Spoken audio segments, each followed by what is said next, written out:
आजच्या कथेचं नाव आहे शोध दैवी शक्तीचा. मराठी भयकथा. मुंबई ते रेल्वे मार्गावरील अंबरनाथ रेल्वे स्थानकापासून 2 किलोमीटर अंतरावर असलेल्या अंबरनाथच्या पुरातन शिवमंदिरात श्रावण महिन्यात भक्तांची मोठी गर्दी होते. अंबरनाथ हे नाव बहुतेक अमरनाथ म्हणजे शिवशंकर यावरून पडले असावे. मुंबई पुणे रेल्वे मार्गावरील अंबरनाथ रेल्वे स्थानकापासून 2 किलोमीटर अंतरावर असलेल्या अंबरनाथच्या पुरातन शिवमंदिरात श्रावण महिन्यात भक्तांची मोठी गर्दी होते. राज्यातील विविध भागातून या ठिकाणी असलेल्या स्वयंभू शिवलिंगाचे दर्शन घेण्यासाठी नागपंचमीच्या दिवशी श्रावणात भक्तांची रीघ लागलेली होती. अशीच गर्दी श्रावणातील प्रत्येक सोमवारीही होत असल्याचे भाविकांनी सांगितले. शिवमंदिराचा इतिहास हाजीमलंग डोंगराच्या पायथ्याशी उगम पावणाऱ्या वालुधुनी नदीने उल्हासनगर व अंबरनाथ शहरांना विभागले आहे. याच नदीच्या तीरावर इसवी सन पूर्व शके 192च्या दरम्यान शिलाहार राजा चित्तराजा यांनी हे शिवमंदिर बांधले. या मंदिराची पुनर्बांधणी चित्तराजाचा मुलगा राजा महामंडळेश्वर मामुवानीने शके 1060 मध्ये केली. हे शिवमंदिर हेळमांडपंथी पद्धतीने बांधलेले असून कोकण प्रांतात आढळणाऱ्या काळ्या दगडात ते कोरण्यात आले आहे. या मंदिराच्या बाह्य व अंतर्भागावर देवादिकांच्या मूर्ती कोरण्यात आल्यामुळे मंदिर आकर्षक वाटते. या शिवमंदिरातील गाभाऱ्यात स्वयंभू शिवलिंग आहे. या गाभाऱ्यात जाण्यासाठी 20 पायऱ्या खाली उतरावे लागते. या शिवलिंगाला अंबरेश्वर म्हणूनही ओळखले जाते. याच मंदिराच्या नावावरून शहराला अंबरनाथ हे नाव पडले आहे. या मंदिराच्या परिसरात महाशिवरात्रीला मोठी जत्रा भरते. महाशिवरात्रीच्या काळात दर्शनासाठी भल्या मोठ्या रांगा लागतात. ठाणे, रायगड, पुणे भागातून लाखो भाविक स्वयंभू शिवपिंडीच्या दर्शनासाठी गर्दी करतात. ही जत्रा 3 दिवस चालते. आख्यायिका पांडवांनी एक मोठा दगड कोरून एका रात्रीत हे मंदिर बांधले असल्याची आख्यायिका आहे. या मंदिर परिसरातील एका गुफेतून मंदिर बांधून पूर्ण झाल्यावर पांडव या ठिकाणाहून निघून गेले. हे मंदिर सर्वात जुनं व ऐतिहासिक मंदिर म्हणून ओळखले जाते. अंबरनाथचे शिवमंदिर हे संपूर्ण भारतवर्षातील पहिले भूमीज मंदिर जे अत्यंत कलात्मक आहे. शिल्प वैभवाची साक्ष देत वर्षानुवर्षे ऊन, पाऊस आणि काळाचा आघात सहन करत असलेले स्थापत्य शास्त्राचे एक उत्कृष्ट उदाहरण म्हणजे अंबरनाथाचे शिवमंदिर. शिल्पशास्त्राप्रमाणे अंबरनाथाचे शिवमंदिर हे सप्तांग भूमिज पद्धतीत मोडते. या मंदिराच्या पायाच्या कोनांची संख्या 7 आहे. एकावर एक असे 7 भूमी शिल्प रांगा रचण्यात आले होते. मात्र कालांतराने गाभा यावरील शिखर नष्ट झाल्यामुळे 3च भूमी शिल्प रांगा शिल्लक आहेत. नष्ट झालेल्या भूमीचे अवशेष मंदिराच्या परिसरात सापडतात. या मंदिराचा गाभारा 13 बाय 13 फूट चौरस आहे. या मंदिराच्या बाहेरील शिल्पावर देवतांचे शिल्प कोरण्यात आले आहे. या मंदिरावर गरुडासन, विष्णू, त्रिपुरावध मूर्ती, मंदिराची निर्मिती करणारा स्थापती कपालधारी शिव, विवाहापूर्वीची 16 वर्षीय 16 वर्षाची पार्वती, शिव-पार्वती विवाह सोहळा, चंडिका पार्वती, चामुंडा, नटराज, लिंगोद्भवमूर्ती, कालीमाता, महिषासुरमर्दिनी, मार्कंडेय कथेची मूर्ती, गणेश मूर्ती, नृसिंह अवताराची मूर्ती आणि गजासूर वधाची शिवमूर्ती अत्यंत कुशलतेने कोरलेली आहे. मात्र त्यातील अनेक मूर्ती आज भग्न अवस्थेत आहेत. काहीची झीज झाला आहे. त्याची देखरेख करण्याची गरज आहे. त्यांची योग्य निगा पुरातत्व खात्याने केल्यास हे मंदिर भावी पिढीसाठीही अभ्यासाचा विषय ठरेल. या मंदिराचे प्रमुख प्रवेशद्वार पश्चिमाभिमुख असून त्याशिवाय आणखी 2 प्रवेशद्वारे आहेत. प्रमुख प्रवेशद्वाराची असलेली नंदीची पाषाण मूर्ती प्रथमच आपलं लक्ष वेधून घेते. या मंदिराचे सर्व शिल्पकाम जसे आखीव रेखीव आहे तसे ते उभारताना भूमितीसह वास्तुशास्त्राचा निश्चित विचार केल्याने जागोजागी जाणवते. हेमाडपंथाच्या काळाआधीपासून जी भूमित शैलीची मंदिर उभारली गेली या शैलीतील हे पहिले मंदिर म्हणून गणले जाते. मंदिरातील गाभाऱ्यात स्वयंभू शिवलिंग असून तिथपर्यंत जाण्यासाठी 8 फुटी खोलीच्या दगडी पायऱ्यावरून जावे लागते. लोखंडी कठडा घालून त्याचे आगमन निर्गमनासाठी 2 भाग करण्यात आले आहेत. येथील प्राचीन शिवलिंग काळ्या पाषाणाचे आहेत. या गाभाऱ्याच्या चौफेर भिंती भक्कम असून त्यांची उंची 21 मीटर आहे. गाभारा आणि मंदिराला जोडणारे जे दालन आहे त्यातून आपण मंडपाकडे येतो.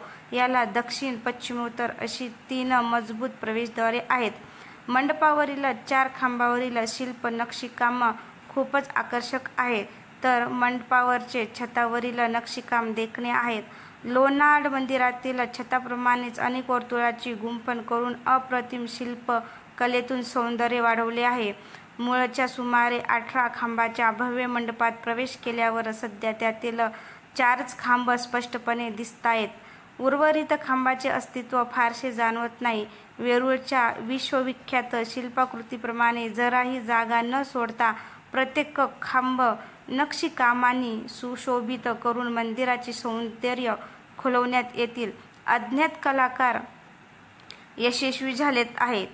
सभामंडपाचे छत आणि कळसाचा भाग यामधील भाग पोकळ आहे. हा सभामंडप आणि गाभाऱ्याची बाह्य बाजू अनेक कोनांनी सुशोभित करताना भूमितीशास्त्राचा उपयोग केल्याचे जाणवते.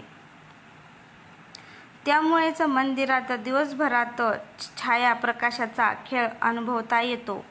मंदिराच्या बाहेरील भिंतीवर अनेक देवदेवतांच्या शिल्पांचे दर्शन घडले. हजारो वर्षाची नैसर्गिक स्थित्यंतरे आणि मानवनिर्मित प्रदूषणांनी यातील काही शिल्पांचे अस्पष्ट दर्शन घडते. या शिवमंदिराला अनेक हत्तीच्या कोरीव कामाची पार्श्वभूमी आहे. जणू काही अनेक हत्तीच्या पाठीवरच या मंदिराचा डोलारा आहे. मंदिर प्रदक्षिणा करताना मंदिराच्या भव्यपणासह बाह्यांगावरील अनोखी शिल्पाकृती आपलं लक्ष वेधून घेतात. यात उजव्या सोडेची गणेशमूर्ती, त्रिशूलधारी शिवमूर्ती, लक्ष्मी माता यांचे दर्शन घडते. विशेष म्हणजे प्रत्येक मूर्तीच्या कलाकृतीतून शिल्पकारांना मानवी जीवनाला आवश्यक असा संदेश द्यायचा आहे, असा जणू त्या पाठीमागे गर्भित अर्थ आहे. हळेबीड बेलूरची आठवण व्हावी असे एक महादेवाचं मंदिर इथे आहे. मंदिराचे प्रवेशद्वाराजवळ एक शिलालेख आढळते. रॉयल एशियाटिक सोसायटीच्या एका खंडात हा इसवी सन 1060 चा शिलालेख छापला आहे. मंदिराच्या प्रवेशद्वारापाशी 2 नदी आहेत. मंदिराच्या प्रवेशद्वारापाशी 2 नंदी आहेत. एका नंदीच्या गळ्यात शिवलिंग आहे. त्यात शिरल्यावर 18 खांबाचा भव्य सभामंडप दिसतो. त्यातले 4च खांब आता दिसतात, ज्यावर सुरेख नक्षीकाम दिसते. बाकीचे खांब मात्र भिंतीत बाजूले आहेत. मंडपाचे छत व कळस या मजजे पोकळी आहे. कोणात जोडून असलेल्या गाभाऱ्यामुळे ऊन सावल्यांचा वेदूक दृश्य पाहायला मिळते. संपूर्ण मंदिर 250 कोरीव हत्तीच्या पाठीवर बांधलेले आहे. मंदिराच्या बाह्यांगाला 4ही बाजूला विविध शिल्पे आहेत. त्यात त्रिशूळ घेतलेली शिवमूर्ती, लक्ष्मीची मूर्ती, शिवलिंग, पार्वती, नर मुंडधारी, महाकाली, शिवपार्वती विवाह, हंसारूढ ब्रह्मदेव, वराहरूढ विष्णू, उजव्या सोंडेचा गणपती, नृत्याचे आविष्कार, शृंगारिक कामशिल्पे आढळतात. काळाच्या ओघात त्यात बरीच पडझड झालेली आहे. मंदिराच्या उत्तरद्वारानजीक एक छोटेखानी कक्ष आहे. त्यात शिवलिंगासह पार्वतीची मूर्ती आहे. हे बांधकाम मूळच्या मंदिरानंतरचे असावे. मंदिरासहित साऱ्या परिसराचे दगडी बांधकाम असल्याने स्वच्छतेसह वातावरणात गारवाही आहे. गाभाऱ्यातील अभिषेक जल प्रथम कुंडात आणि नंतर ओढ्यात सोडण्याची व्यवस्था या मंदिरात बांधकामात आहे. शिवाच्या जीवनाशी निगडीत असे ठळक प्रसंग या मंदिरातील कोरीव कामातून दिसतात. त्यात उत्पत्ती, स्थिती आणि लय या शिवाच्या 3ही भावांचे दर्शन घडविणारी त्रिमूर्ती आहे. तर एका शिल्पात शिवपार्वती विवाह सोहळ्याचे दर्शनही घडते. याशिवाय आरसाधारी तरुण स्त्री, नृत्यांगना, द्वारपाल, विष्णू, महिषासुरमर्दिनी, गणपती यांच्या मूर्ती शिल्पकाराने रेखीवपणे निर्माण केल्या आहेत. या साऱ्या मूर्तीतून त्यांच्या सहजपणामुळे त्या सजीव वाटतात आणि या मूर्तीच्या संबंधित त्या काळची वस्त्र, आभूषणे आणि वेशभूषेचीही कल्पना येते. मंदिराच्या बाहेरील बाजूवर आपल्या दृष्टीस पाहता येईल अशी एक पट्टी कोरलेली आहे. त्या लहानशा जागेतून अनेक शृंगारिक शिल्पाकृती आपल्या नजरेत भरतात. सभामंडपातील कोरलेले खांब म्हणजे कोरीव कामाचा उत्कृष्ट नमुनाच होय. सभामंडपाच्या मध्यभागावरील झुंबर, त्यांच्या भोवतालची वर्तुळे, घुमट, त्यावरचे नक्षीकाम फारच सुरेख आहे. गाभारा दिवसा उजेडी पाहिला तर आतील भागात योगी शिव कोरलेला असतो.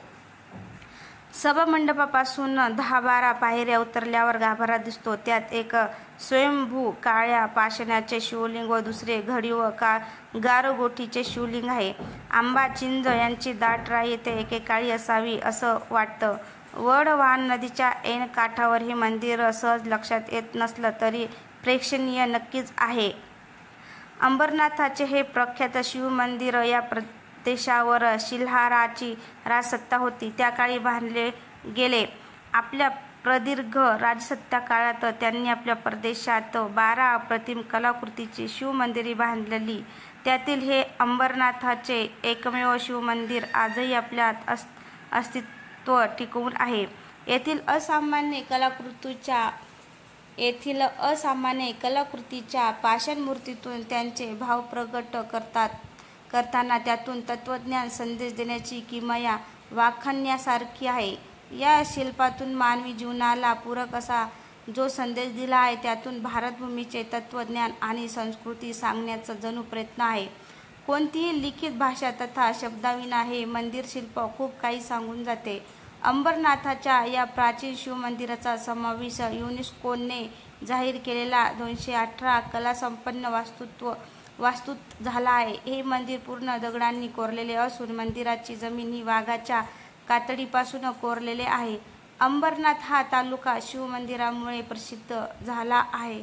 तर मित्रांनो, तुम्हाला ही आजची कथा कशी वाटली? कथा आवडल्यास लाईक, कमेंट, शेअर करायला विसरू नका आणि आपल्या चॅनलवर कोणी नवीन असेल तर चॅनलला सबस्क्राईब करा, जेणेकरून माझी प्रत्येक कविता, प्रत्येक कथा तुमच्यापर्यंत पोहोचू शकेल.